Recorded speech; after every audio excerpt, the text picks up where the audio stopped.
mga sangkay mga kalingap, welcome back to my channel. Kumusta? Kumusta kayong lahat? Andito na naman sa inyong harapan ang pambansang chismoso. Yan ang sabi ni Kuya Val kanina sa kanyang live, ang pambansang chismoso na si Sangkay.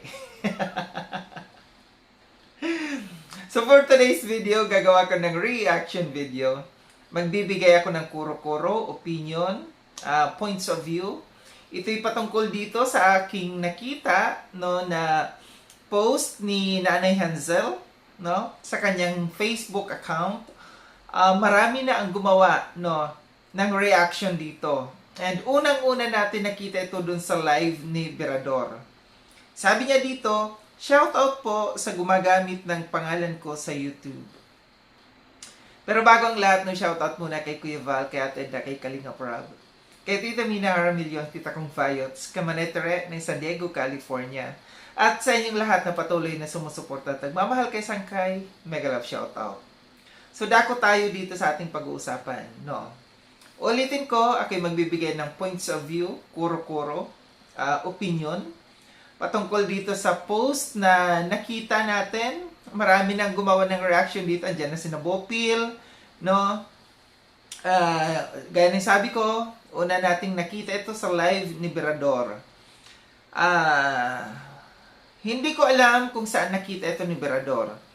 Hindi ko alam kung sila ay mag-friend ni Nanay Hansel. Kasi, nung tiningnan ko yung account na ito ni Nanay Hansel, yung Hansel Jane Elona Batalero, no?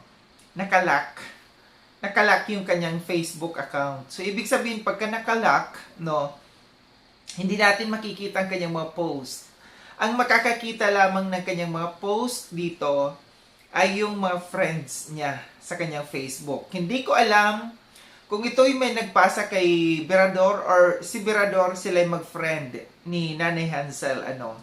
Ulitin ko yung post. Shoutout po sa gumagamit ng pangalan ko sa YouTube. No.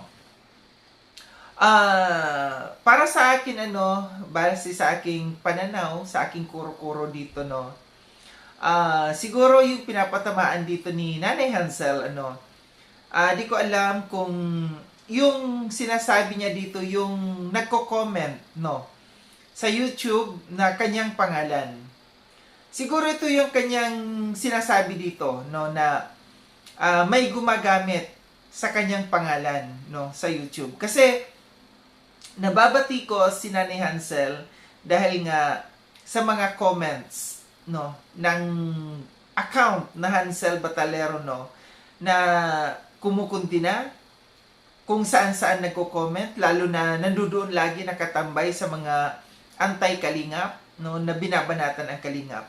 Pero maalala natin kahapon, sabi sa live ni Kuya Val na confirmed, no, na kinukumpirma ni Kuya Val na yung account na yon ay kay Nanay Hansel. Kasi sabi ni Kuya Val, paano nalaman na kumuha ng isa o dalawang sakong simento, no? Yung karpentero doon sa paggawa ng bahay nila, na kumuha ng simento, no? Nagagamitin sana para doon sa kanilang kusina, no? Kaya nasabi siguro ni Kuya Val na confirmed na si Nanay Hansel nga yung nagko-comment na yon doon sa mga live, dahil nga walang ibang nakakaalam, kundi sila lamang, si Nanay Hansel lamang ang nakakaalam patungkol doon sa pagkuha ng semento. Kasi yung nagparatang doon sa pagkuha ng semento, no, ng mga karpentero, doon sa account na ni Nanay Hansel, no, na nagko-comment lagi. So ngayon, parang ang nangyayari dito sa base sa aking analyzation, sa pag-comment na ito, sa pag-post na ito ni Nanay Hansel sa kanyang Facebook account, na may gumagamit di umano sa kanyang pangalan sa YouTube, no? Parang pinabubulaanan niya dito yung tao na yun na nagko-comment doon sa YouTube, no, na kanyang pangalan. So, paano tayo maniniwala, no, na hindi si Nanay Hansel na yon? Kasi, kung hindi si Nanay Hansel na yon, bakit hindi dinepensahan? Bakit hindi sinabi, no, ni na Dr. Love ni na Redsen, no, na hindi yan si Nanay Hansel. Bakit hindi nila dinipensahan yan noon pa? Kasi matagal na yan na nagko-comment. Bakit hindi nila sinabi na, huwag kayong maniwala dyan sa nagko-comment na yan, hindi yan tunay na si Nanay Hansel. Fake account yan. Di ba? At sa tagal-tagal ng panahon, mag-iisang buwan na, no, bakit ngayon lang nag-post ng ganito si Nanay Hansel kung hindi nga siya yon? Bakit hindi siya kumontak kahit kina Kuya Val or kahit sino, no, na mga vloggers na para sabihin na please lang pakisabi diyan sa live na hindi ako yan, na hindi ako nagko-comment din. Pero bakit sa tagal ng panahon ngayon lang, no, ngayon lang nag-post si Nanay Hansel?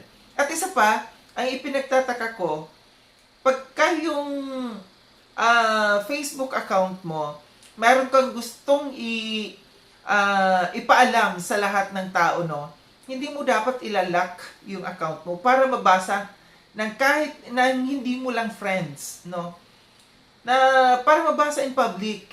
Dapat hindi nakalock, no. Iilan lang ang makakabasa dito, mga friends mo lang.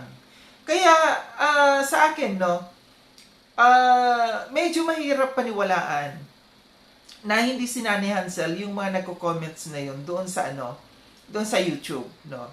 Kasi yun nga yung obserbasyon natin na bakit pinatagal niya, bakit tinayaan niya na nababalahura sila, no. Matagal na panahon ng maraming nagbabash sa kanila dahil doon sa mga comments niya na ito inaano niya, na itinatanggi niya na hindi siya. Hindi niya naman tahasang itinanggi, kundi sinabi lang naman niya na shout out doon sa gumagamit sa pangalan niya sa YouTube, no. Hindi ko alam kung may iba pa, no. May iba pang account na Hansel ang sinasabi dito ni Nanay Hansel. Baka may iba pa bukod doon sa nakikita natin na nagko-comments, no. Baka may ibang account. Ito yung pinapatukuyan ni Nanay Hansel. Kasi kung sasabihin natin talaga, no, na hindi na idini-deny niya ito, na hindi siya yung nagko-comment na yun, mahirap paniwalaan, no. Kasi sa haba ng panahon, bakit ngayon lang umalma? Tapos yung kanyang mga